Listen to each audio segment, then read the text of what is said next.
সবাইকে আমন্ত্রণ। Clemon beyond the গ্যালারিতে হাজির হয়ে গেছে আমি রেজওয়ানুজ্জামান। আর আজকে আমাদের সঙ্গে দুজন অতিথি পরিচয় করিয়ে দিতে চাই। সাবেক ফুটবলার, বাংলাদেশের মাঠ কাঁপানো ফুটবলার একসময় ইমতিয়াজ সুলতান জনি, স্বাগত জানাচ্ছি আপনাকে। এবং আমাদের সঙ্গে আছেন সাংবাদিক আনিসুর রহমান, ডেইলি স্টারের সিনিয়র রিপোর্টার, স্বাগত জানাচ্ছি আপনাকে।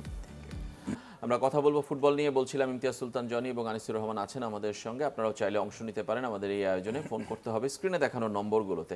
আমরা বিষয় হিসেবে বেছে নিয়েছি আজকে ফুটবল নির্বাচন সামনে আসছে। ফুটবল নির্বাচনে এখন পর্যন্ত আমরা একজন সভাপতি প্রার্থীকে দেখেছি, একজনকে সরে যেতেও দেখেছি।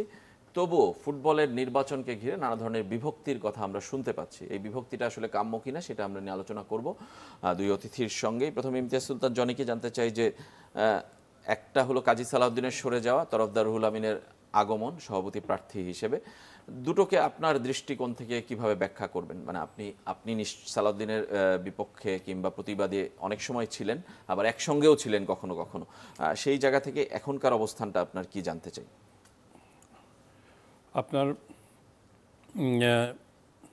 সালাউদ্দিন ভাই পিছিয়ে যাওয়া এখান থেকে আমার কাছে মনে হয় it's a wise decision Salauddin ভাইয়ের জন্য। কারণ উনি 4 টাইমস ইলেকশন করেছেন, 4 টাইম ইলেকশনে উনি দায়িত্বে ছিলেন। তো ওনার এই ডিসিশনটাকে আমার মনে হয় যে ওয়াইজ। আর বিষয় হচ্ছে যে ওনাকে নিয়ে সমালোচনা করার আগে বা ফুটবল নিয়ে সমালোচনা করার আগে আমরা নতুন প্রেসিডেন্ট সম্বন্ধে বললেন, আমরা এখন এটাকে পরখ করব।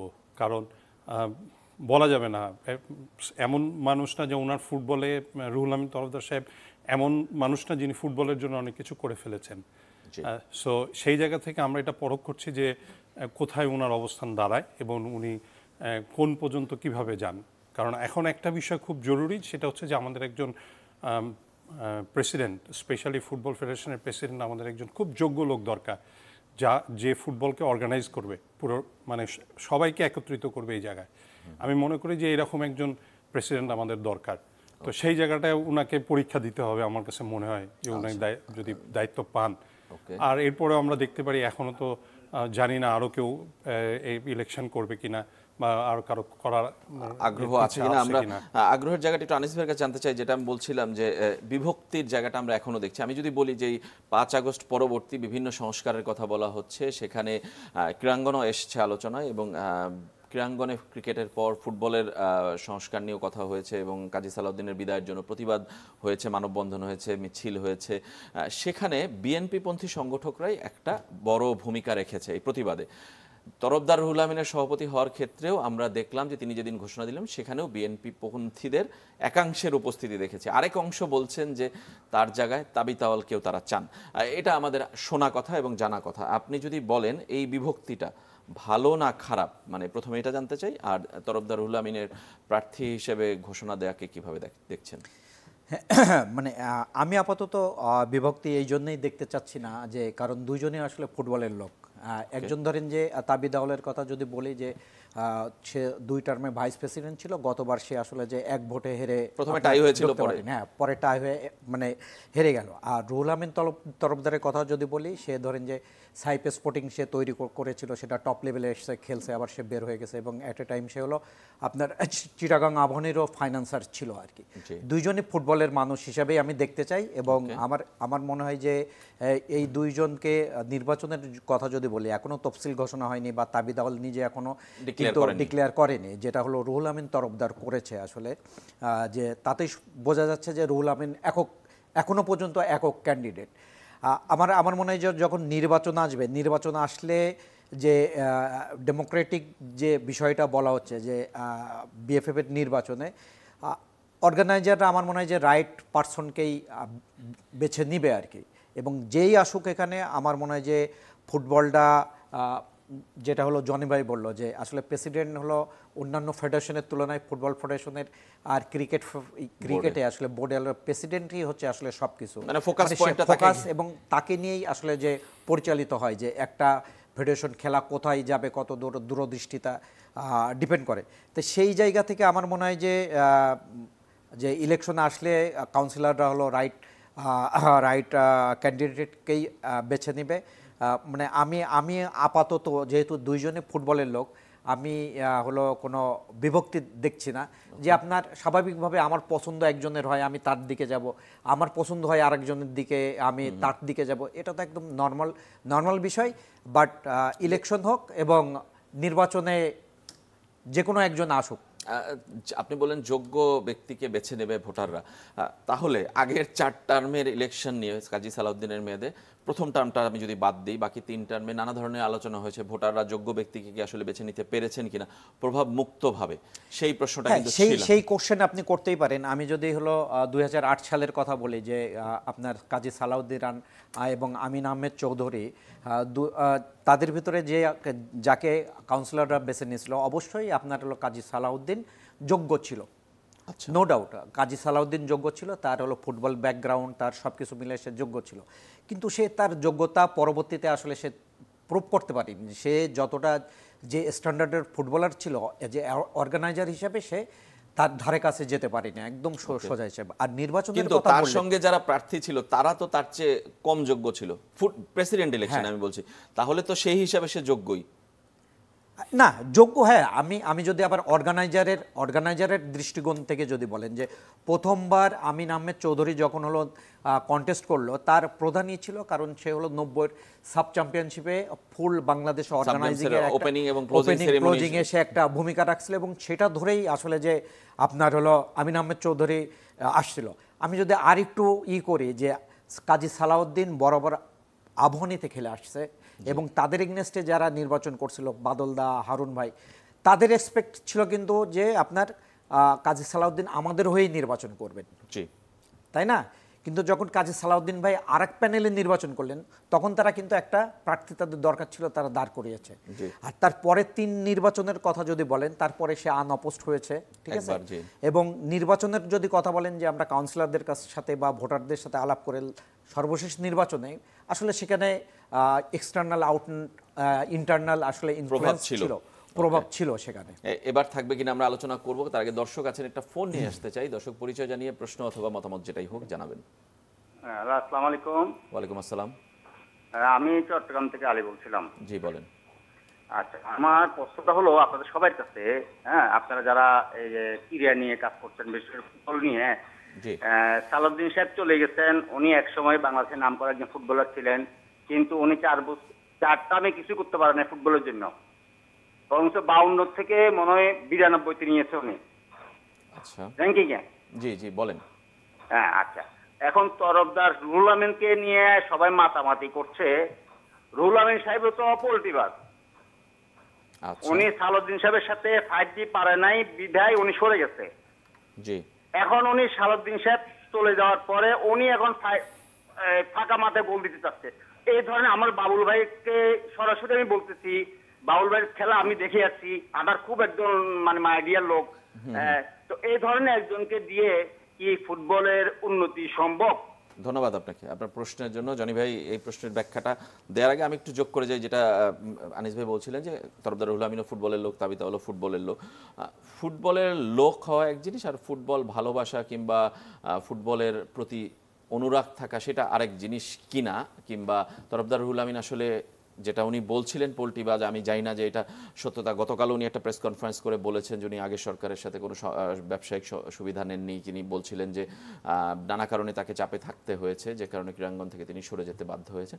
সেগুলোকে আসলে বিবেচনায় নিয়েছিল কিনা, যা তাকে প্রার্থিতায় সমর্থন দেওয়ার ক্ষেত্রে অনেক সাবেক ফুটবলার সমর্থন দিয়েছেন। জেলা ও বিভাগীয় ক্রীড়া সংগঠক পরিষদের যারা এখন সামনে আছেন এই মুহূর্তে পট পরিবর্তনের পর, তারাও সমর্থন দিচ্ছেন তাকে।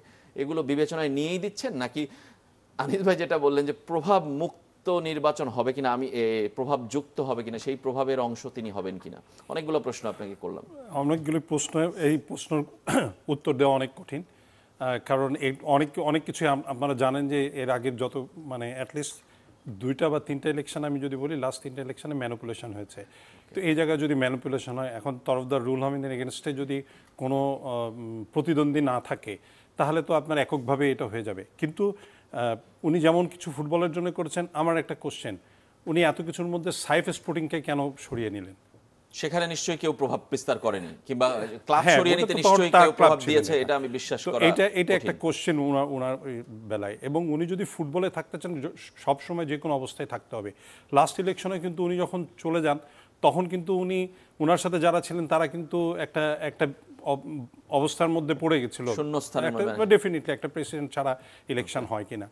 তো আমার কথা হচ্ছে যে যেই হোক ফুটবল সম্বন্ধে এখন ইলেকশন হবে, সামনে ইলেকশন হবে, আমরা দেখব প্রতিদ্বন্দ্বী হতেও পারে নাও হতে পারে, কিন্তু সেই জায়গাটায় আমরা ডেফিনেটলি চাই যে ফুটবলে এমন একজন লোক হোক যে সবাইকে সম্পৃক্ত করে ফুটবলটা চালাবে, ফুটবলটা পলিটিশিয়ান না হোক, পলিটিক্স এটার মধ্যে যেন পলিটিক্স ইনভলভ না হয়, আমাদের স্পোর্টসটা সবসময় পলিটিক্সের বাইরে থাকুক, এটাই আমরা চাই। কারণ এটা আগেও চেয়েছি আমরা, এখনও চাচ্ছি তাই। একমাত্র সেটা হলেই আপনার ফুটবলের উন্নতি হবে, এছাড়া আমি অন্য কোনো রাস্তা দেখি না। তো আনিস ভাইয়ের একই প্রশ্নের সঙ্গে যদি বলি, ওনার ফুটবলের সাথে সম্পৃক্ততা নিয়ে কোনো প্রশ্ন নেই, কিন্তু ফুটবলের অনুরাগ নিয়ে কি প্রশ্ন আছে কিনা, কেন সাইফ স্পোর্টিংকে সরিয়ে দিলেন, এই প্রশ্নের উত্তর আমি স্পষ্ট করে ওনার কোনো প্রেস কনফারেন্স আমি পাইনি। আমরাও আসলে যে কোনো ব্যাখ্যা পাইনি সাইপ স্পোর্টিংকে তিনি কেন সরিয়ে নিলেন, সেকেন্ড ডিভিশনে একটা টিম ছিল কেন সরিয়ে নিলেন, যে এই ব্যাখ্যা সে কখনোই দেয়নি। যে জনি ভাই যেটা বললো যে ফুটবলের সে যদি হলো অনুরাগী হয়, তা ফুটবল যে অবস্থায় থাক, যে আমার ক্লাব থাকবে, যে আমি রেজাল্ট পেলাম বা না পেলাম, বা আমার এগেনস্টে কোনো কেউ কাজ করছে, হ্যাঁ সেটা হতে পারে। এখন উনিই একমাত্র আসলে ভালো ব্যাখ্যা দিতে পারবে, কারণ তিনি গত নির্বাচনের পর থেকে কোনো এক জায়গায় আমি শুনেছিলাম, সে বলছিল যে গত নির্বাচন করতে যেয়ে তার ব্যবসায়িক অনেক ক্ষতি হয়েছে, এবং সে ইভেন সে দাবি করছিল যে কিছুদিন তার দেশের বাইরেও যে থাকতে হয়েছে। এগুলো আসলে যে আমাদের হলো, সেটা আমি উড়িয়ে দিচ্ছি না, সেটা আমি ধরেন সেটাকে আমি সত্য মেনেই বলছি, তবুও আমি বিশ্বাস করি যে সাইফ স্পোর্টিং ক্লাব কেন সরিয়ে দিলেন, এটার প্রশ্নের উত্তর আমার না, আমারও সেই ব্যাখ্যা নাই। বাট আমার জনি ভাইয়ের মতন একই, আমিও মনে করি যে সে যেহেতু একটা ক্লাব প্রতিষ্ঠিত করেছিল, ক্লাবটা থাকা উচিত ছিল। কারণ ফুটবলে আমাদের যে অবস্থা, যে এখন ফুটবলের ব্যয়টা যেখানে চলে গেছে, যে এখানে এক বিগ ফাইন্যান্সার না হলে আসলে সার্ভাইভ করা খুব কঠিন হয়ে যায়। তো সেখানে তার মতন একটা টিম ভালো করছিল, তারা টিমও গঠন করছিল, ইভেন তার টিম থেকে সবচেয়ে বড় হচ্ছে যে 5-7টা প্লেয়ার কিন্তু ইউথ প্লেয়ার ন্যাশনাল টিমেও চলে আসছে, এবং তাদের ভূমিকা কিন্তু প্রশংসিত হচ্ছিল আসলে। এখন তিনি কেন যে এটাকে সরিয়ে নিল, আসলে যে উনিই ব্যাখ্যা দিবে, কারণ এই ব্যাখ্যাটাকে তার উপর কি আপনি বিশ্বাস রাখতে পারেন তাহলে নতুন এই আসলে আমার এজ এ জার্নালিস্ট হিসেবে আমার বিশ্বাস রাখা না রাখা কোনো আসে না। আমার বিষয় হচ্ছে যে আজকে সালাউদ্দিন ভাইয়ের কথা বলে যেটা জনি ভাই বললো, যে সবাইকে নিয়ে কাজ করার একটা যে মন মানসিকতা, আজ বাংলাদেশে ফুটবলের কথা এত হচ্ছে কি, যদি আমাদের ফুটবলার হয়ে গেছে লিমিটেড। আপনি যদি 17 কোটি মানুষ দেখেন, অ্যাক্টিভ ফুটবলার 7-8 হাজারের বেশি পাবেন না সব লিগ মিলায়ে।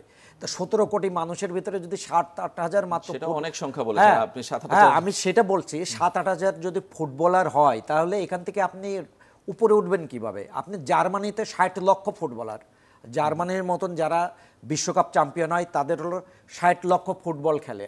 তা আপনি 17 কোটিতে আপনি যদি 1 লক্ষও যদি ফুটবলারকে এঙ্গেজ করতে পারেন, এবং সেই এঙ্গেজ করতে গেলে অবশ্যই আপনার পেরিফেরিতে আপনার ডিস্ট্রিক্টে যেতে হবে। গত 16 বছর ডিস্ট্রিক্টে যে লিগগুলো হয়নি, আপনি 64 ডিস্ট্রিক্টে যদি আপনার লিগ হয়, তাহলেই আপনার হলো ফুটবলটা আস্তে আস্তে জাগ্রত হবে। আরও অনেক বিষয় আছে, যে শুধু ফুটবল ডিস্ট্রিক্টে চালু করলেই হবে না। এখন আসলে যে অন্যান্য দেশগুলো যেভাবে আপনার হলো ট্রেনিং আলাদা একাডেমি করে, মানে এডুকেটেড ফুটবলার যেটা বলা হয়, আসলে যে ফুটবলে এডুকেটেড ফুটবলার, সেগুলো তৈরি করার দরকার আছে। অবশ্যই জনি ভাই কি যোগ করতে চান কিনা? আমি একটা বিষয় যোগ করতে চাই, সেটা হচ্ছে যে আজকে ফুটবলটা কোথায় আছে। সালাউদ্দিন ভাই 16 বছর আগে যখন নিয়েছিলেন দায়িত্ব, সেখান থেকে আমরা ফুটবলে কোথায় আছি, আগিয়ে না পিছিয়ে? ডেফিনেটলি পিছিয়ে রয়েছি আমরা, এটা কিন্তু হিসাব করতে হবে। রুহুল আমিন তরফদার সাহেব ফিনান্সিয়ালি যতটুকু আমরা শুনেছি বা জানি, যে উনি অনেক সলভ, এদিক দিয়ে একটা পজিটিভ সাইড আছে, যে উনি যদি সেভাবে ফিনান্সিয়ালি ফুটবলকে হেল্প করে, তাহলে কিন্তু আমার বলার উদ্দেশ্য হচ্ছে যে জিনিসটা অর্গানাইজ করাটা অনেক কঠিন হবে আমাদের ফুটবলের, এবং এটার প্রত্যেকে মানে সব অ্যাঙ্গেল থেকেই, যে আমরা যারা স্পোর্টসের লোক সবাই, আপনারা যারা আছেন, এরকম সবার সম্পৃক্ততা দিয়ে এই জায়গাটাকে ফাইনালাইজ করা, আমাদের মানে ভবিষ্যতে যিনি আসবেন তার দায়িত্ব কিন্তু অনেক পড়ে যাবে। সেই দায়িত্বটা সঠিকভাবে পালন করুক, এটাই আমরা চাই, আর অন্য কিছু না চাওয়া না। আমরা আরো কথা বলবো আপনাদের দুজনের সঙ্গে। একটা ছোট্ট বিরতির সময় হয়েছে আমাদের ক্লেমন বিয়ন্ড দ্য গ্যালারিতে, ফিরে আসবে একটু পরেই, সঙ্গেই থাকবেন। বিরতির পর আবারও ফিরে এলাম ক্লেমন বিয়ন্ড দ্য গ্যালারিতে। আমরা কথা বলছিলাম ফুটবলে তবুও কেন বিভক্তি। কাজী সালাউদ্দিন চলে গেছেন, তরফদার রুহুল আমিন সভাপতি প্রার্থী হওয়ার ঘোষণা দিয়েছেন, তারপরেও সবাইকে এক সুতোয় তিনি গাঁথতে পারছেন কিনা সেই প্রশ্ন আমাদের সঙ্গে আছেন ইমতিয়াজ সুলতান জনি, সাবেক ফুটবলার, এবং আনিসুর রহমান, ক্রীড়া সাংবাদিক, ডেইলি স্টারের। আমরা বিরতির আগে তরফদার রুহুল আমিনকে নিয়ে কথা বলছিলাম। এখানে XYZ যেই আসুক নতুন কমিটির জন্য কাজী সালাউদ্দিনের 16 বছরের মেয়াদে যা হয়েছে কিংবা যা হয়নি সেগুলো পূরণ করার জন্য আসলে কতটা চ্যালেঞ্জ অপেক্ষা করছে, এবং সেই চ্যালেঞ্জ নতুন কমিটিকে আসলে পূরণ করতে পারবে, আপনি কি সেই আশা দেখেন, সেটা যেই আসুক? অ্যাকচুয়ালি এটা তো অর্গানাইজ করার বিষয়। যারা যে দায়িত্ব নেবেন বা যারা এই ফুটবল কমিটিতে আসবেন তাদের বিষয় এটা কিভাবে হ্যান্ডেল করবে। আপনি একটা হয়নি দেখে আর সামনে কিছু হবে না এটা তো আমরা বলতে পারি না। সো আরও ভালো অর্গানাইজার আসতে পারে। আর একজন না তো, এখানে 31 জন মেম্বার আছে। আপনি টোটাল টিম যখন কাজ করবে অনেক ভালো কিছু করতে পারে। আমাদের আশাটা ভালোই থাকা উচিত যে ফুটবল যেন, আমাদের কিন্তু বড় আশা ছিল না, আমরা কখনোই বড় আশা করিনি। ফুটবল যেই জায়গায় ছিল আপনার 2008 সালে, সেই জায়গা থেকে যদি ফুটবল ধীরে ধীরে উন্নতি করে আসতো তাহলে কিন্তু আমরা একটা জায়গায় পৌঁছাতাম, অ্যাটলিস্ট পিছনে থাকতাম না। এটাই কিন্তু আমাদের চাওয়া। তো সেই জিনিসটা যদি তৈরি করতে পারে এবং সেই প্ল্যানিংটা যদি তৈরি করে, সারা পৃথিবীর ফুটবল কোনো জায়গায় আপনার কেউ কিন্তু এক টার্মে এসে সব কিছু করে ফেলবে এটা আশা করতে পারি না আমরা। বাট এই জায়গাটা থেকে সে যদি তার নিজের ইমপ্রুভমেন্টটাতে যেতে পারে, বা আপনি 4 বছর পরে যদি আমরা একটু ভালো জায়গায় দেখি ফুটবলকে, তাহলে কিন্তু আমাদের পাওয়াটা সার্থক হবে। এবং সেই ধরনের জিনিস করার জন্য ওভারঅল আমাদের দেশের ফুটবলটাকে সাজাতে হবে। আমি যেটা বলতে চাচ্ছিলাম যে কোথায় আসে এখন ফুটবলটা আমরা কিন্তু কেউ জানি না। তাহলে এখান থেকে কোথায় যাবে আমাদের ফুটবল? সেখানে যাওয়াটা, একটা লিগ আপনার সব কিছু না, কিন্তু আমাদের ক্লাবগুলো, এই ক্লাবগুলো ধরে রেখেছে দেখে এই জায়গাটা আছে আপনার। এখন ফুটবলের এই জায়গাটা ধরে রয়েছে, কিন্তু ফুটবলকে আরও উপরে নিতে হলে এখানে অনেক কিছু করণীয় আছে। সেই জিনিসগুলো আসলে এইভাবে মানে বলা আমাদের পক্ষে সম্ভব না, অনেক সময়ের বিষয়। তো এটা যারা দায়িত্ব নেবে তারা এগুলি চিন্তা করে এই জিনিসগুলোকে আগাতে হবে। একটু জনি ভাইয়ের কথা বলি যে লিগ নিয়মিত হয়েছে, এটা জনি ভাই স্বীকারই করলেন যে একটা লিগই যথেষ্ট নয়। লিগটা হয়েছে, আমরা যদি বলি গত 16 বছরে জাতীয় দলের খেলা প্রচুর হয়েছে, বয়সভিত্তিক এবং মেয়েদের ইন্টারন্যাশনাল টুর্নামেন্টগুলোতে বেশিরভাগগুলোতেই বাংলাদেশ অংশ নিয়েছে নিয়মিতভাবে। খাতটা কিংবা কোথায় আসলে দূরত্ব তৈরি হয়েছে কাজী সালাউদ্দিনের সাথে ফুটবলের, আপনার কাছে যদি বলতে হয় এক দুটো স্পেসিফিক বড় মাপের? একদম সিম্পল। আমি যদি এজ লেভেলের কথা বলি, এজ লেভেল নিয়ে আমাদের অলওয়েজ আপনার কোশ্চেন আছে। এখানে ওভার এজ প্লেয়ার আমাদের খেলানো হয়, ঠিক আছে? এখনো এই প্রশ্ন আছে ফিফা এএফসি যে টুর্নামেন্টগুলো, এখন কিছুটা কমেছে, কিন্তু আপনি যদি আমাদের বার্থ সার্টিফিকেট ধরেন, বার্থ সার্টিফিকেট সবারই 1-2 বছর কমানো থাকে, স্কুলের বিষয় থাকে। সেটা যে যখন পাসপোর্ট হয় সেখানে আবার কমে আসলে, যে এখন কিছুটা কমেছে, কিন্তু আপনার এখনো কোশ্চেন আছে আসলে ওভারেস্ট প্লেয়ার খেলা হয়। তাই এরা যদি সাকসেস এজ লেভেলে পেয়ে থাকে তাহলে উপরে যে এরা সার্ভাইভ করতে পারে না কেন? একদম সিম্পল কোশ্চেন, যে কারণ তারা গ্রুমিং যখন হচ্ছে যে তারা নিতে পারে না আসলে। যে গ্রুমিংটা একদম হলো রুট লেভেল থেকে নেওয়া দরকার ছিল, সেই গ্রুমিংটা হয় না। আর অন্যান্য দেশে যে আপনার আন্ডারেজের সাথে খেলে আপনার রেজাল্ট কম বেশি আসতেছে। আর যদি ন্যাশনাল টিমের কথা বলেন, ন্যাশনাল টিম আসলে যে সাকসেস আমরা যেটা দেখি যে ন্যাশনাল টিমের আউটকামটা কি আসলে, যে সিনিয়র টিমের, তা সিনিয়র টিমের কখনো আমরা গত 3 টার্মে আসলে যে 4 টার্ম সাব চ্যাম্পিয়নশিপে আমরা গ্রুপের স্টেজ থেকে আউট হয়ে আপনার লাস্ট বার এই যে সেমিফাইনাল খেলেছি, দ্যাটস মিন আমাদের সিনিয়র লেভেলে এখানে কি করার ছিল? আমি যদি বলি, তিনি তো এখানে বিনিয়োগ করেছেন, বিদেশি কোচিং স্টাফ পুরোপুরি দিয়েছেন, প্র্যাকটিসের সুযোগ সুবিধা দেশের বাইরে দিয়েছেন। হ্যাঁ, এখানে নো ডাউট আসলে যারা খেলছে তারা কতটুকু হলো আপনার সেই স্ট্যান্ডার্ডের বাংলাদেশের। আমি এর চেয়ে ভালো স্ট্যান্ডার্ডের প্লেয়ার কি আর আছে বাংলাদেশে?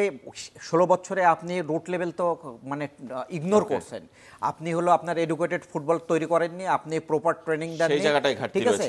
যে আমি যদি জনি ভাইয়ের সাথে কথা বলি যে শুধু প্রিমিয়ার লিগ চালু করলে হতে হবে না। একটা প্লেয়ার যদি 3rd division, 2nd division, 1st division খেলে ম্যাচিউরড হয়ে আসে এবং ম্যাচ টেম্পারমেন্ট নিয়ে প্রিমিয়ারে আসে, তখনই তার ইমপ্রুভমেন্ট হবে। সেটা তো শেষের দিকে জনি ভাইকে জানতে চাই যে সালাউদ্দিন ভাই 16 বছর ছিলেন, ফিফার নিয়মে কিংবা এফসির নিয়মে এখন বাধা নেই যে কতবার খুশি ইলেকশন করতে পারে, কিন্তু বাংলাদেশে কি এটা চেঞ্জ করা উচিত না?